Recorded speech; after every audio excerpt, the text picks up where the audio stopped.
This video is designed to help you, the candidate, your treasurer, and other members of your campaign staff understand and comply with the Federal Election Campaign Act and Federal Election Commission regulations. The Federal Election Commission reviews the campaign finance reports required of every congressional candidate. Your principal campaign committee treasurer is responsible for filing these reports. A letter from the FEC. If an error is discovered, we'll notify you. An amended report usually takes care of the problem, but occasionally the Commission finds something that signals a possible violation of the law. If this happens, the Commission might initiate a compliance action that could involve an investigation, or worse, if the issue can't be resolved informally. And remember, the FEC is only one of several watchdogs. Everyone has access to your campaign finance reports. Your opponent will be on the trail of any infractions. And reporters will be sniffing around for a good story. Aha! Ay, why me? The way to avoid problems is to use the campaign guide for congressional candidates and committees, and the Commission's hotline. Stephanie! Oh, dear. I thought... The candidate and the campaign staff should have a basic understanding of the law, but your treasurer must understand it completely. Why me? Your treasurer is responsible for complying with the federal election law. In fact, a political committee cannot conduct financial activity without a treasurer. Your treasurer must file the committee's registration form, deposit receipts, authorize expenditures, monitor contributions, keep records, sign all reports and statements, and file all reports on time. Do I have to do everything? Committee support staff, volunteers, and professional consultants may actually perform the duties, but your treasurer is responsible for them. Here are some important points to remember. Checks must be deposited within 10 days. Every transaction has to be recorded. Oh, how nice. $55 from Wilma Worth on January 6th. And reports must be filed on time. In addition to these disclosure requirements, the Federal Election Campaign Act places monetary limits on contributions.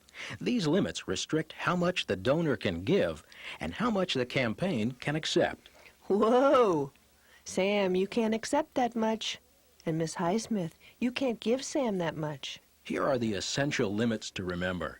An individual may contribute up to $1,000 to a candidate per election. My son, the congressman. Oh, boy. I love you, Mom, but to the FEC, you're just another contributor. Your family members, even your spouse and your parents, are subject to the same limits as everyone else. But there's no limit on how much you, the candidate, can contribute from your personal funds. Sam, I knew you'd want these. Consider them a contribution from your old buddy, Pete. Sorry, Pete, but you already gave me a check for $1,000. Sam's right. Goods and services are also contributions, and they're subject to the same limits. Well, then, I'll just lend you the money and you can pay for them. A loan, too, is a contribution. You cannot accept a loan that exceeds the contributor's limit. Most political committees are also limited to $1,000 per candidate per election. But there is an exception. A multi-candidate committee may contribute up to $5,000 to each candidate per election. A multi-candidate committee has more than 50 contributors, has been registered for more than 6 months, and supports at least 5 federal candidates. $5,000? Uh-oh. Are you qualified as a multi-candidate committee? Yep. Whew. It's the campaign's responsibility to find out whether a contributor is qualified as a multi-candidate committee. If you're not sure, call the FEC. The last point to remember is that you can't accept any contributions from certain prohibited sources. You can't accept a contribution from foreign nationals. You can't accept contributions from one person in the name of another. Nice try, Mom, but you can't give money in Fifi's name either. You can't accept contributions from government contractors. And you can't accept contributions from a labor organization, a national bank, or any type of corporation directly or indirectly. Our club has a $250 check for you. If a group is not registered as a political committee with the FEC, your treasurer must check to make sure that none of the money originally came from a prohibited source. Thank you. You don't accept contributions from labor or corporate organizations, do you? No. Well, then, we accept with pleasure. Remember, your committee is responsible for knowing whether or not a contribution is legal. If your contributor is not a political committee, check with a contributing group and consult your campaign guide.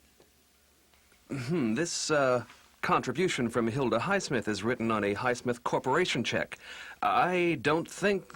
You can't accept a corporate check, even if it's signed by the owner of the corporation.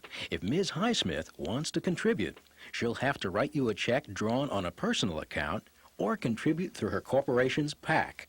Her corporation's what? PAC. PACs are political committees. One familiar kind of PAC is a separate, segregated fund set up by a corporation or labor organization. A PAC is funded by voluntary contributions from employees or shareholders of the corporation, or from members of the labor organization. Even though corporations and unions can't contribute to your campaign, their PACs can.